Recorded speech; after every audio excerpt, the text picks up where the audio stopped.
Hey, good afternoon to you. It is now 4:06 News Talk 105.9 WMAL, where we're making sense of the news. Coming up, Philip Lenczycki talks to us about the Chi-Coms and their efforts here in America at 4:30. And then at 5 o'clock from the Washington Times, Cheryl Chumley stops by as AOC picks a fight with Tom Homan. Cheryl will assess the odds of AOC coming anywhere close to victory. And you can join us at 888-630-9625, 888-630-WMAL. A piece of very good news. President Trump has nominated Ed Martin to not just be the acting D.C. U.S. attorney, but instead to become the permanent D.C. U.S. attorney. And that will be fantastic news should that all come to pass. Ed Martin has been doing a bang-up job in the acting role, and I'm eager to see him there in a more well, not permanent, but a more official capacity. So President Trump pushing forward on that, which is a huge, huge change of pace from the villain who previously occupied the role, Matthew Graves, who refused to prosecute 70% of the people who were arrested in Washington, D.C. Don't feel like it. Not going to do it. So crime is out of control in D.C., and meanwhile, he instead decided to weaponize the Justice Department against President Trump's supporters and spent, the last couple of years trying to imprison thousands of them. So that's why it's so nice to see such a huge change of pace. Ed Martin nominated now by the president to become the permanent D.C. U.S. attorney. I want to get more into 60 Minutes in a moment because I've got another. They really just one after the other, like full-blown insane propaganda segments last night on 60 Minutes. This next one I want to talk about is USAID and the sad sack employees that they put out in front of you. They're like, oh, look at them. Their lives are totally upended. And meanwhile, they're literally like crisis actors. They're just a bunch of phonies. I'll get to that in just a moment. But first, phone call. Chris is calling in from Marshall now on line one. Hello, Chris. You're on the Vince Coglianese Show. Good afternoon, sir, and God bless Ed Martin. Man, I hope he really slams it out of the ballpark. Me too. There is a facet to the First Amendment, and I have long maintained that these tin pot Marxists, their objection to our, having a First Amendment isn't necessarily speech. It's a multifaceted amendment, and one of those facets is the right of association, which means you get to associate with who you want to, and you get to disassociate with who you don't want to hang out with. Mm-hmm. And I maintain that more than our ability to talk about it gets their panties in a wad more than anything else. Yeah, no, it's a smart point. Freedom of association right there in the First Amendment. That is the key. I mean, they figure if they can limit your ability to communicate, then they can stifle your ability to think. That's definitely one of the strategies here. But freedom of association, critical, because you and I being able to associate means that you and I can work out a plan to get the ship headed in the right direction. And boy, they hate that. They sure do, sir. God bless. Yeah. I do not envy you trying to make sense of the news right now. Oh, man. It's a lot of fun, though, I got to say, Chris. I'm happier this way than having a babbling Kamala Harris to contend with. This is a much better situation. Thank you, Chris. Chris. God bless you. God bless you. Did you see Kamala Harris this weekend? She was at was it a Broadway show? Was that what she said? She was hanging out with Broadway people, and she wanted to give them some sort of motivational speech. And it is, in case you're wondering, her post-vice presidency is no better. She has not improved at all. She hasn't taken any time away to learn to speak the English language. For those rights to be maintained, which means we have to be vigilant, and it's just the nature of it. Yes, I mean, look at this beautiful play and everything that we know he was suppressed. He had to suppress so much. But he knew, and he took those risks. But we have to be clear-eyed, and it doesn't mean we don't see the beauty in everything, right? These things all coexist. But I believe. Listen to the charity noises people are making. The mm-hms. They're all pretending that she's saying something insightful to make her feel better. Fight for something, not against something. Right. And that's our optimism, right? Yes. Thank you so much. Thank you. All right. With that, That's really nice, by the way. Isn't that a nice gesture? You see, you're ever talking to somebody and they're making no sense whatsoever. You just give them a nice just make them feel good, Yeah, because you don't really want to stretch it out into like, hey, can we talk about how stupid that was? You're just being nice to them. We'll get this over with real quick. All right, I'm gonna go, everybody, and they start clapping when she announces she's leaving. Hilarious. Let me see here. Okay, so I've got a 60 Minutes thing for you. So we talked about Margaret Brennan yesterday, saying that the Holocaust was caused by free speech. And then we had 60 Minutes last night praising German prosecutors who are arresting and going after people in Germany for posting things on the internet that they disagree with, that is, the German government disagrees with. And 60 Minutes, they really loved this. They were like, oh, what a novel idea. We just start arresting people who express views we don't agree with.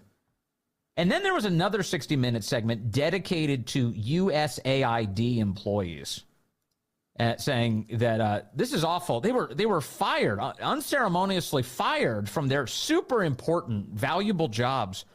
And Trump is mean. Listen to some of this. People are really scared.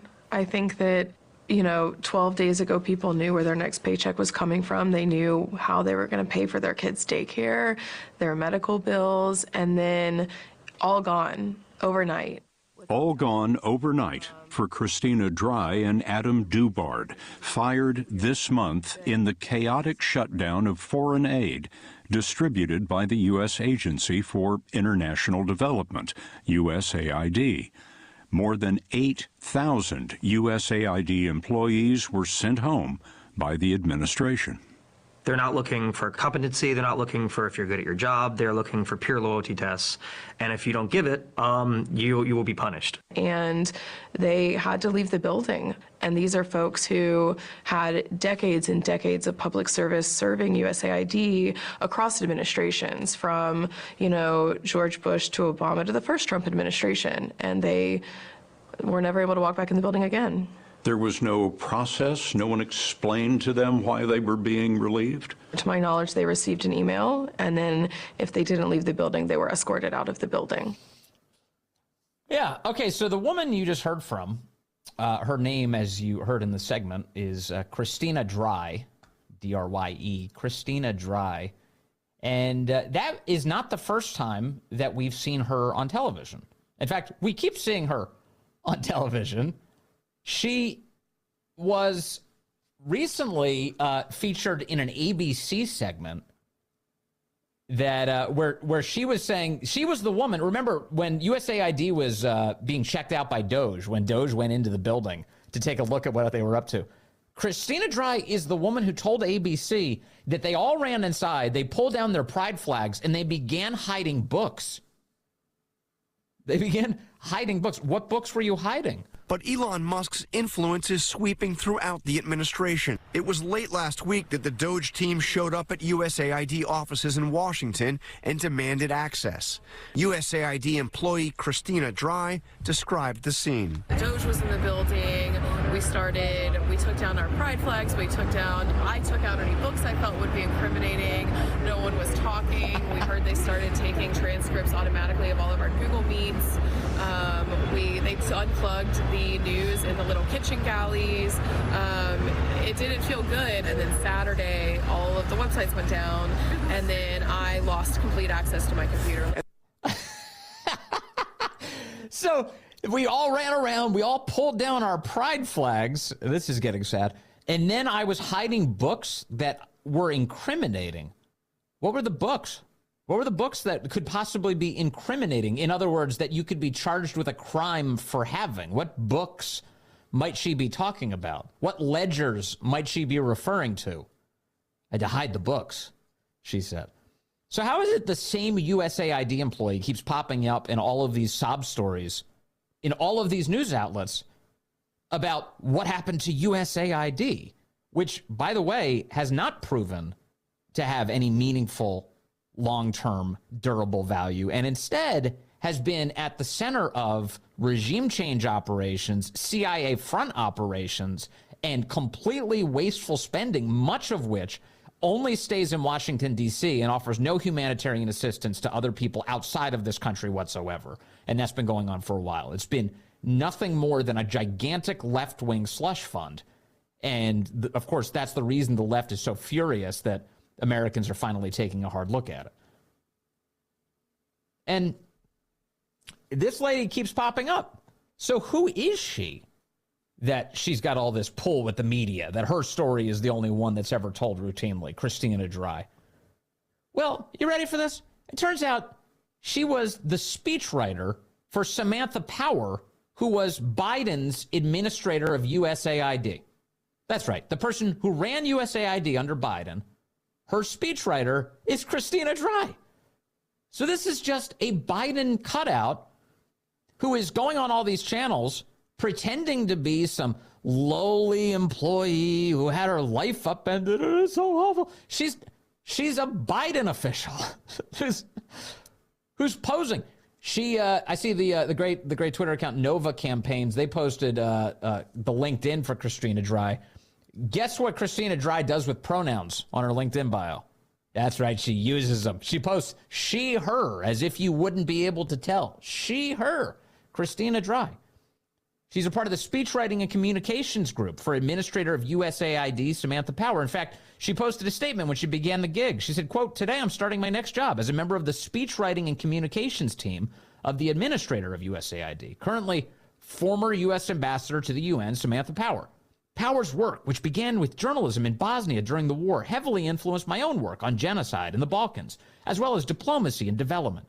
Similar to her predecessor and my late former professor, the late Madeleine Albright, she's an immigrant to this country who has served and continues to serve as a foreign policy elite and vocal advocate for human rights, yada, yada, yada, yada." So, and she calls herself Chris in her own post. Chris. Her name's Chris. And she's also, this may come as no surprise, a huge evangelist for so-called critical race theory. Critical race theory. She's a critical race theory lady. Did you know that? This Chris Dry, who gets featured in all of the news reports about what's happening at USAID. Turns out if they actually did more journalism, the more you find out about this lady, the more you realize, thank God she's away from the levers of government.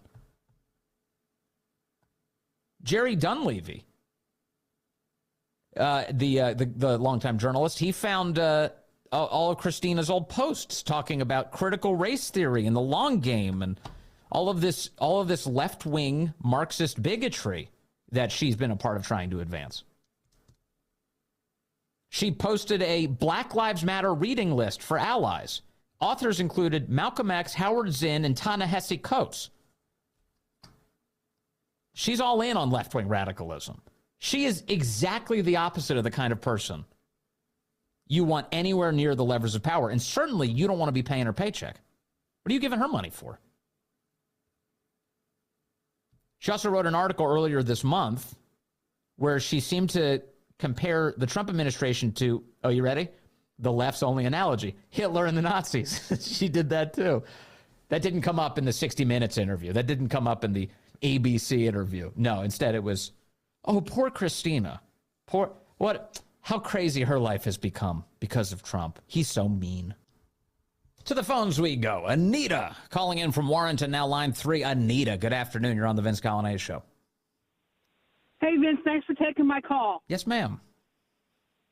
Hey, I am a 25-plus year employee of the federal government. I started my government career with the United States Navy, and I am a FOIA professional. I'm a Freedom of Information Act professional, a.k.a. a government information specialist. Mm-hmm.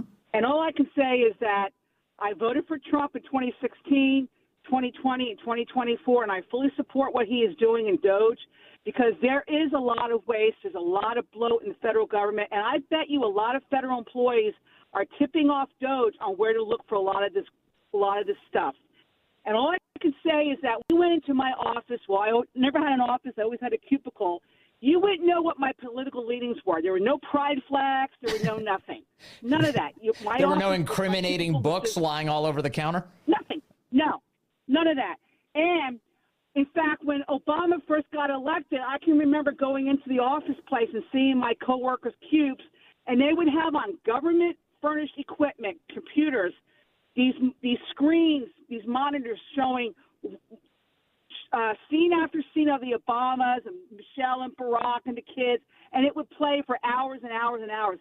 I never had any of that because my job was I served the public, regardless of who was in the White House. I did my job as a professional, as a nonpartisan employee. And all these people who are being so partisan, I say, hang them high.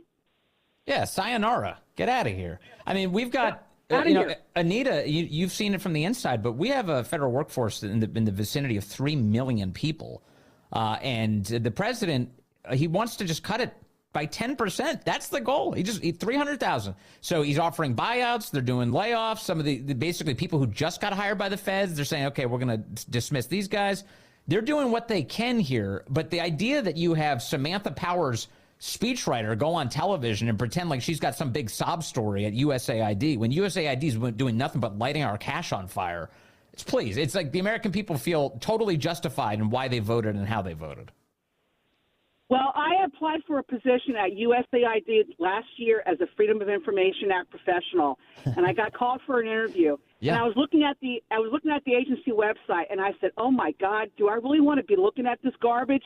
I mean, the money that was going out, where it was going, where it wasn't going. I mean, I said, you know what? I cannot, in good conscience, work for an agency that I have absolutely no faith in. Yeah. Wow. Yeah, I can't even imagine. You got to be the person to expose what's happening on the inside of USAID. That's got to be an endless, sleepless job, Anita. So I hope you get some rest these days. Thank you. Thank you. There's Anita in Warrenton, who's a longtime federal employee who's sick of all of the whining and the bloat in the federal government and is grateful that DOGE is finally doing something about a lot of the nonsense that's out there. You see the DOGE X accounts. Every government agency seems to have one now. They've got all sorts of things to share. That's, what is that called? I think that's transparency. Coming up, Philip Lenczycki talks to us about the Chi-Coms and what they're up to in America. That's ahead. Hey, good afternoon to you. It's 4:36 here, News Talk 105.9 WMAL, where we are making sense of the news. Coming up at 5 o'clock, Cheryl Chumley joins us from the Washington Times. She'll talk to us about AOC attempting to square off with Tom Homan. How's that going to go? You can join us today at 888-630-9625, 888-630-WMAL. Obviously, you know, J.D. Vance making some waves by going to Europe and saying, yeah, look, we've got a lot of adversaries to talk about, but maybe you should get your own house in order. There's all sorts of free speech problems and civil liberties problems inside of your countries. Please address those, said J.D. Vance. Met with lots of tears and anger from our European allies. But meanwhile, the concerns about our adversaries remain. There's some big ones out there, including the Chinese Communist Party. My next guest spends a lot of time digging into the activities of the Chi-Coms. Philip Lenczycki is here. He's an investigative reporter for the Daily Caller News Foundation. Philip, good to have you back with us, sir. Hey, Vince. Thanks for having me. Okay, so you have an important new report, as all of your reports are, on the fact that you seem to be under the suspicion that there's somebody who looks to be compromised by the Chinese Communist Party who's inside of the defense industrial space providing important materials and armaments to the United States government. Break down this story for us. Yes, sir. What we found is that there's a company called S&L Aerospace Metals, which is located in Queens, New York. And this company produces parts for Boeing and for Lockheed Martin, as well as for the Department of Defense. Specifically, its parts range from landing gear components to weapon systems, and they might find themselves on aircraft such as the F-16, the F-35 fighter jets, or on attack helicopters like the Black Hawk or the Chinook. But, wait, so they produce parts. This company produces parts for some of the most recognizable aircraft that the United States military use. That's correct. Okay. Go ahead. And this company also holds a prestigious position on the Department of Homeland Security's Critical Manufacturing Sector Coordinating Council. And so in this position, it works with other companies that are producing, important parts and the government, and it advises the government on how to protect the U.S. critical manufacturing sector. But what we found is that behind the scenes, this company for approximately the last 20 some years has been owned by an individual named Jerry Wang. And Mr. Wang is an immigrant from China.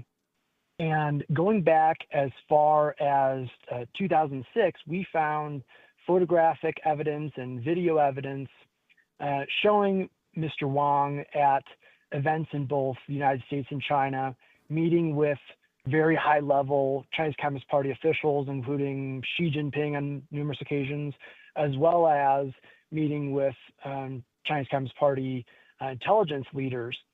And documents identify Mr. Wang furthermore as an official within many of these Chinese intelligence agencies. So that's sort of the big picture of what we found.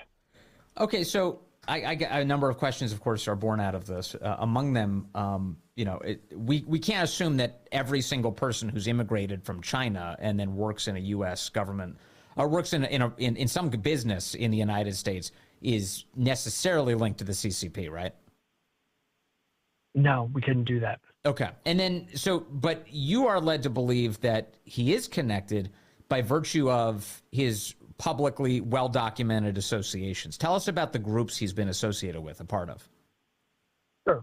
I'd like to lead by saying that we communicated with both the business SNL Aerospace, and we also communicated with Mr. Wang's attorney. Right. And we provided them with photos and links and things like that. And while they denied that Mr. Wang was a member of any of the organizations that identified him as an official, they did not deny that he was pictured in 13 photos that we provided showing him at these events in both China and the United States with all these different officials and at these events. So I'll start with that. Okay. But, the situation is that when we're looking at someone like this, when there is, so much photographic evidence, and we're seeing him again and again identified both in Chinese state media reports as well as Chinese government documents as being an official, and then we have the photographic and video evidence to back it up. That isn't conclusive, but it certainly raises very serious concerns that Right. It could be the case. And his representatives confirmed that is him in all of the photos. Well, they did. When asked directly, "Do you deny that he is pictured in these photos?" they replied, "No." Okay, so they don't deny it. Okay, all right, I'm with you now. All right, so Correct. Yes.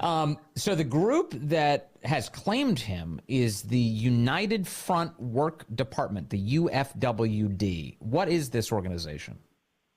Correct. So this organization is a Chinese intelligence service and influence arm, and under it are a number of what we might consider to be, sub-agencies. And one of those organizations is called the All China Federation of Returned Overseas Chinese. This organization identifies Mr. Wang as being an official both at the national level as well as the provincial level.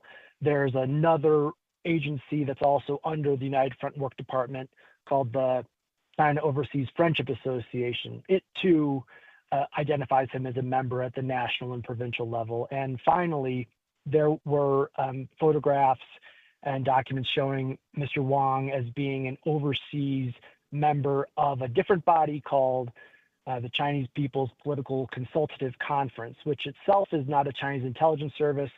It is an influence agency, and according to federal authorities, its delegates serve as proxies for CCP interests and are sort of charged with going overseas and promoting its policies.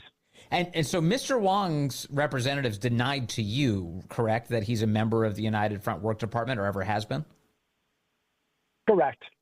Okay, so they denied it. Is that customary? Does the Chinese front group normally claim someone is a member, but they're lying about their membership? Well, what I would say is that about the last organization we mentioned, the Chinese People's Political Consultative Conference, specifically in its charter, it states that you must keep state secrets and things of that nature. So you'd imagine that if you were a member of these organizations, part of it might be that you would deny membership. Yeah. So is there any history of Mr. Wong disclaiming his membership in any of these organizations prior to you reaching out to him? Not to my knowledge. Huh. Okay. And so how does someone who has this history end up with a U.S. government contract? Well, that's a great question. And as far as I know, this really boils down to the United States government, Department of Defense, not thoroughly vetting individuals. From what we heard from intelligence analysts, right now, defense contractors are more or less on the honor system. They are, required to more or less disclose their own internal vulnerabilities, and then those disclosures they submit are then given some type of cursory review by the Department of Defense, and then they're allowed then to begin operating as defense contractors. But there's no thorough background check as we might imagine that there would be. Yeah. I also see in your reporting that this defense contractor, S&L Aerospace, they're not new. They've been around since 1947, and they have had relationships with the aerospace industry since the 1950s. It wasn't until Wong, he became CEO in 2001. So in other words, if I understand this correctly, this is a long-time company who had a long-time relationship with the federal government.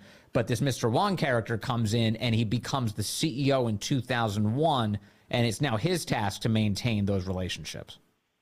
That's correct. And that's a really interesting element of the story that you've seized upon, Vince. So exactly, this company, around the 50s and 60s then began to move from being, I believe, a bicycle parts manufacturer into the aerospace industry, and it formed these relationships over time.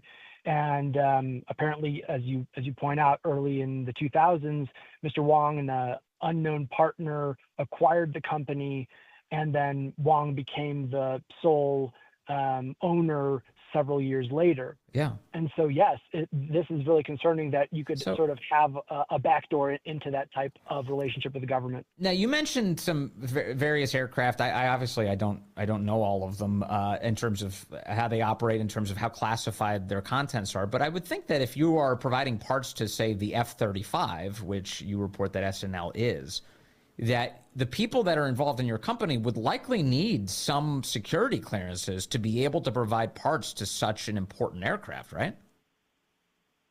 That's something that we couldn't determine what their level of clearance was, but what we heard is that certainly even if it wasn't classified information that they had, that the individuals that were, for instance, representing the company at the Department of Homeland Security's Critical Manufacturing Sector Coordinating Council, those individuals would be privy to information that was privileged, and that could really help the Chinese government suss out U.S. vulnerabilities. Philip Lenczycki, I noticed that you talked to a lot of experts for your reporting. What do they say about all of this?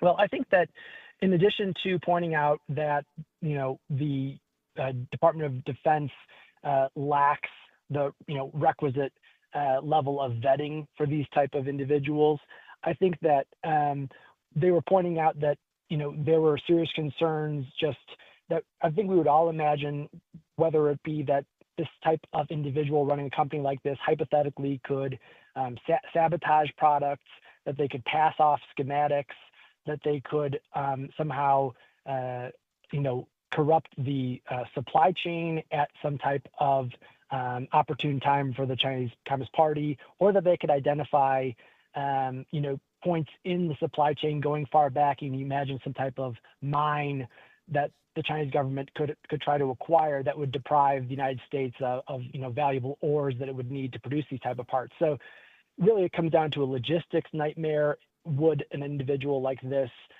be operating for the other side?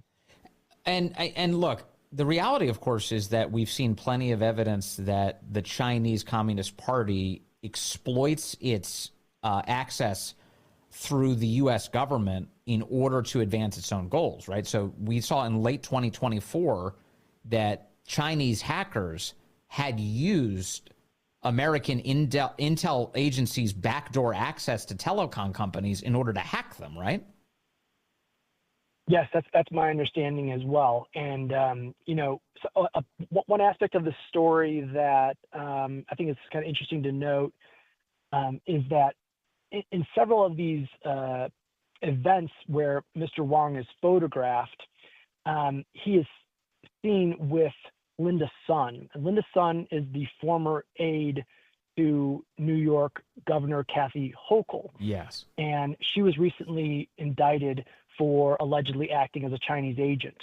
And so we see them together going back as far as 2008 at an event welcoming the chief of one of the aforementioned Chinese intelligence associations, and going then forward in time to 2019 again.